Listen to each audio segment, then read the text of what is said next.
message for President Xi.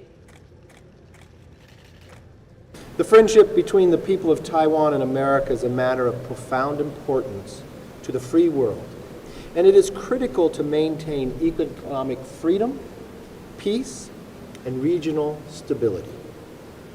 We will honor our obligations and reiterate our commitment to our shared values, behind which all Americans are united.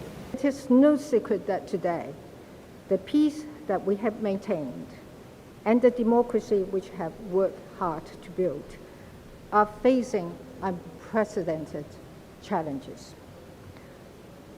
We once again find ourselves in a world where democracy is under threat.